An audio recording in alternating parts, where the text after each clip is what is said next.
We are ARC. We archive, we research, and we curate. We are a Cork-based company who strive to preserve the past and be collaborative in all our endeavours. We provide new and innovative services and we exceed the expectations of our clients. Our team consists of Danielle O'Sullivan, Patrick O'Toole, Dee Brady, Aisha Yakini, and Owen Long. Each member of our team is allocated a role that is best suited to them in regards to the project they are operating on. We are also all qualified in multidisciplinary roles. Our client Patrick Egan wishes to provide future scholars with the ability to access the full collection within a platform that will tend the needs of the archive and will be a clear and reliable interface.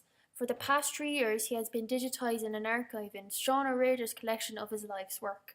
The overall collection consists of 700 books, 100 novels, 600 letters, around 227 original compositions, 32 scripts for radio and television, 17 newspaper articles, 4 music scores for films, 2 film scripts and footage of film, a large collection of catalogues, magazines, journals, reports, poetry and ephemera, and personal artefacts.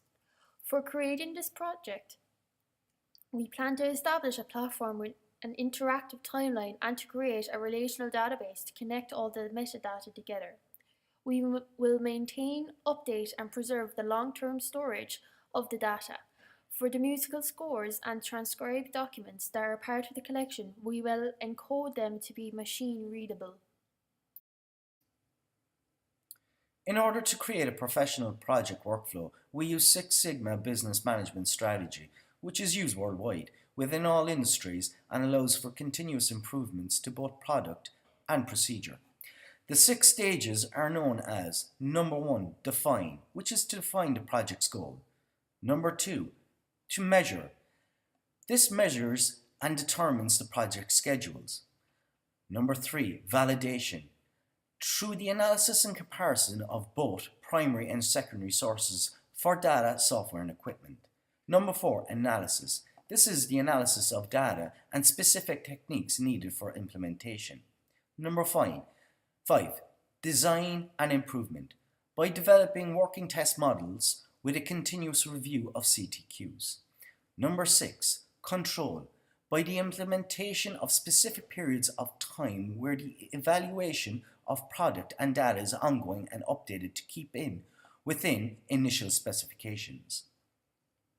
This workflow chart outlines and monitors each team member's responsibilities within the project. In conjunction with Six Sigma's business management strategy, we are able to designate key personnel to a variety of tasks while allowing for an overlap within each section to cater for the team's multidisciplinary capabilities. Each team member is linked with each duty, which allows for continuous validation of data and improves quality control. This results in the creation of a skill and staffing evolution tree, which provides a guide for the necessary staff positions in relation to the project scale. The 12 tools used encompass file management, compression, cross-platform use, and collaborative works. They are as follows. Number 1, GoodReader, File Manager, File Compression, Folder Sync, and multiple file formats, which also include an embargo tool for safety and security to locking files. Number 2 is GIMP. It's open source, image manipulation, cross-platform use, and customization. Number 3, Google Drive. It's a file manager with 15 gigabytes of free storage, multiple tools, and multiple file formats. Number 4, Google Suite. This is cloud storage, collaboration, Google Tools, and an inbuilt calendar. Number 5 is Slack. This was used for team channels, direct messaging, conference calls, drag and drop files for sharing. Number 6 was Messenger. We use this as text alerts, video calls, group specialization talks, and file sharing. Number 7 was Omeka, which is a web publishing tool. Creates narratives, archiving, and timelines. Number 8 was Draw.io. Image manipulation, flowchart creation, usable in other tools. Number 9 was lucid charts, multi-flow chart creation, multiple file formats, collaboration use and integration into most tools. Number 10 was Six Sigma. This was used for quality control, reduced cycle time, reduced costs, and team planning. Number 11, Xmind. Clean user interface, slide presentation, multiple clip art, and useful templates. And finally, number 12 was Dropbox. Synced to devices, large file sharing, organized manager, and collaborative works.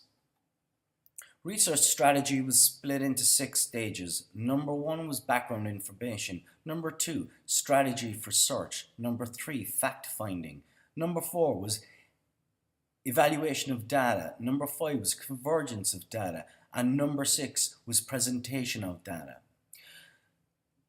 Data type categorization was split into 5 stages, which are as follows. Number 1, observational. Number 2, experimental.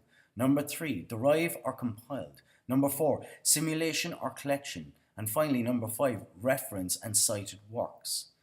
Then, for format and software, we wanted to have the best format and software available. So we created a data file type and format table. This table differentiated between all quantitative tabular data. Then for file sharing, while creating the archive, we have already taken into consideration data formats and standards necessary for easy file format conversion by end user. The best and most reliable open formats available will be used because they are more likely to be readable in the future and are easy to share between users. As the archive grows, we will consider proprietary format for widespread use that free open programs are most likely to be able to read, such as PDFs.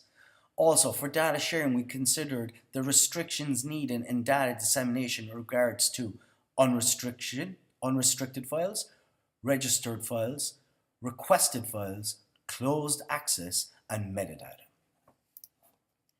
In terms of backing up and storing data during the research stage, we will be using digital magnetic tapes as they have a large storage capacity of up to 15 terabytes. Data can be accessed and retrieved extremely quickly with the ability to move data at speeds of over 1 terabyte per tape drive. As well as being affordable, they are also energy efficient and generate less heat than large disk drives. For the actual archive itself, we will use Omeka and Amazon Web Servers to host all our information online. Amazon Web Servers will be connected to Omeka and will use Amazon Glacier for much larger and secure storage. It is rarely feasible to preserve all data that is generated. For the archive, we will look at the data and break it up in order of the most important parts of this collection. While looking at this data, we will take into account which of the data has long-term value and its relevance in telling the story of Sean O'Riordan's life work and its connection to the other items of the archive. The upkeep of our data management plan for long-term preservation is of vital importance to the curation of the archive. Backing up data just means making it available for a short period of time. That does not guarantee its durability, as portable storage is always at risk of degrading or being lost. So to maintain long-term preservation, we will carry out regular checks to make sure no files have been corrupted or no errors appear in any of the files. A long-term storage service known as Hammer will be used to allow free access, optimization, and preservation of all our assets for as much time as needed. The most responsible way to preserve data is to turn it over to a custodian known as a data repository. Amazon Web Services will be the repository of choice for all relevant data for storage use. Amazon Web Services not only gives you 99.99% durability and availability, but is also competitively priced and easily scalable. Hello, I'm Patrick and I'm going to speak to you about copyright and ethics. Copyright is a complex issue when digitally curating an archive. You have to consider the international property rights and copyrights of many different sources where your data comes from. We want the archive to be open access and have the largest reach possible. We will set out from the start of the project how we want to use the copyrighted materials and come to a mutual understanding with all interested parties on how their property will be used. For further additions to the archive to our online platform, we will push for the use of Creative Commons licensing as it relates better to our quest for an open access platform. As digital archivists, and like all archivists, we take ethics very seriously. We follow the International Council of Archivists Code of Ethics when dealing with any project. I will point out three main points from the Code of Ethics that are important to us. The full Code of Ethics can be found in our data management plan. Number one, archivists should promote the widest possible access to archival material and provide an impartial service to all users. So we see open access and an easy to use interface where you can share with other relevant sites like Europeana and social media sites like Twitter as a driving force in our project. Number two, archives should respect both access and privacy and act within the boundaries of relevant legislation. So, as mentioned before, with regard to international property rights, this is an important part of the archivist's work. Full disclosure and permission of use with the copyright holder is imperative. Number three, archivists should pursue professional excellence by systematically and continually updating their archival knowledge and sharing the results of their research and experience. Keeping the archive updated and being able to share the data in an open access platform where others can learn from your experiences is important to us. We will look into using data repositories like Zenodo to share openly with the digital community. Now I will talk about databases. One of the main areas that our client had issues with was making a database fully relational. We have submitted three possible ER diagrams for the database. The first uses three entities, items, letters, and person and company, that will connect to an item.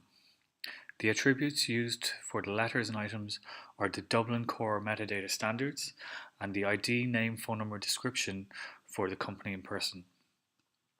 We will use as the primary keys in all of these entities a digital object identification number.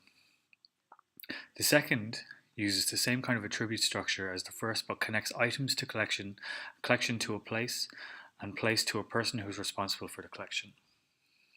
The third breaks items into segments like letters, scores, scripts, etc., and connects them with different relationships with the person and company entity. For this, it might be possible to actually use the date attribute from each entity as a relationship between the different entity segments to find patterns of work done around the same timeline.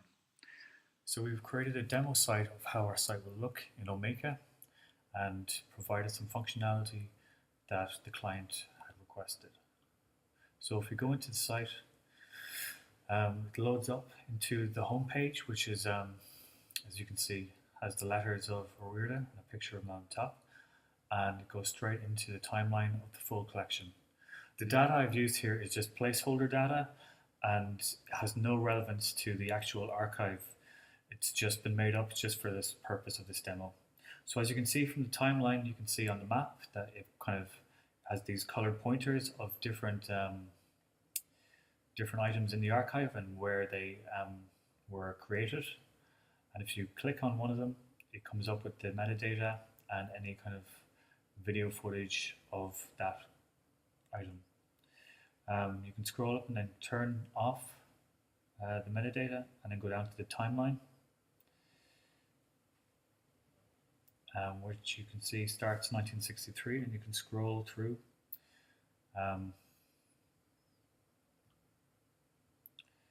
different dates and see what has happened.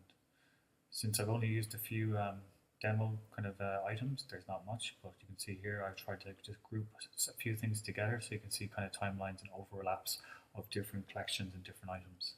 So if we click on letters to RTE, it'll come up where it is there, kind of in Dublin, and there you go again with the metadata at the left hand side. The other parts of this, then, we have an about page, just kind of a brief description of Sean O'Riordan and his collection. You can browse by items, so you have a collection of all the items there. You can browse through, and it kind of gives you the tags and images of each item. You have browse by collections. So in this, I've made collections as in there's a video collection, kind of there'd be like as they would be in the database, there'd be scores and arrangements, letters, and kind of other items. We have another kind of map as well, which you can just puts everything on a different map and has all the different items there on the side. And then you can create exhibits, so you can kind of customize which items you want to kind of put together and exhibit them in any kind of fashion. So I've just done a random exhibit here, so you can just click on it and you can go into it here. And it comes down, I put in just the two different maps there. Just you can see, you can add extra functionality and kind of not just one thing to this exhibit. The great thing about this is that we've added in a few plugins, like you can import from YouTube, so you can get YouTube videos. So any performances of Sean O'Riordan, you can put them straight on and you can click on the YouTube video and watch it directly on the site. As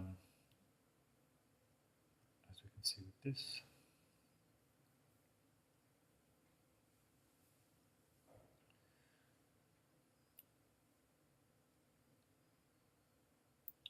So they'll play right on the site, so you can watch kind of a performance or kind of anything related to Sean O'Riordan. Other plugins that we could use is there's Scripto for transcribing the text from like letters or kind of any kind of articles and stuff. You can have an Ingram Viewer plugin for looking at kind of visualizations of the site and kind of looking at the timelines in a different way. We have Zotero, where you can kind of import your Zotero libraries into the site for like if you're importing a good bit of data, you can import it all in one go. And we can create user and guest profiles to let people log on and kind of have different permissions and access to the site. For security, we're going to implement a bit of reCAPTCHA to stop scammers, and we can lock down on HTML input and file extensions, so kind of unknown sources can't put in code or try and kind of hack our site. So that's just a demo of our site.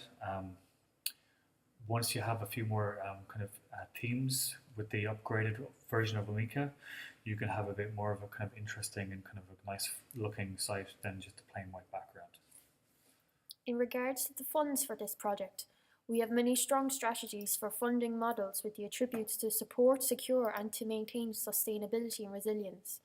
We have many different plans at our disposal, such as private funding supported to us by a company or organisation, fundraising initiatives, government trust funding provided to us by a government grant, public funding or subscriptions, receiving funds from the public or subscribers. We have considered using the website Patreon that would allow us to build subscription content and service, and finally, volunteers initiatives.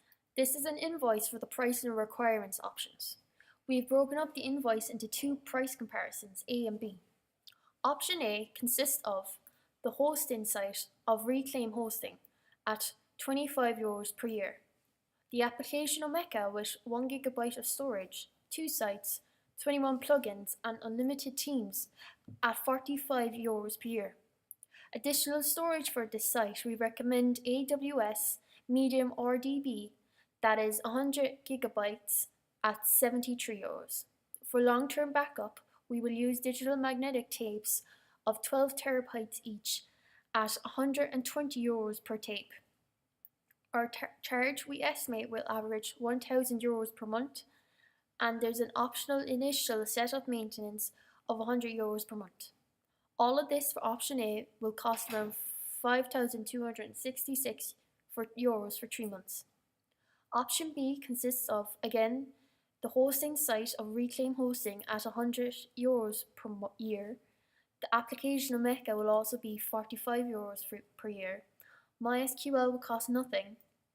A physical server such as HPE ProLiant DL360 at €1,465.97. Server maintenance will be between €50 and €150 per month. Our charge will once again be estimated around €1,000 per month.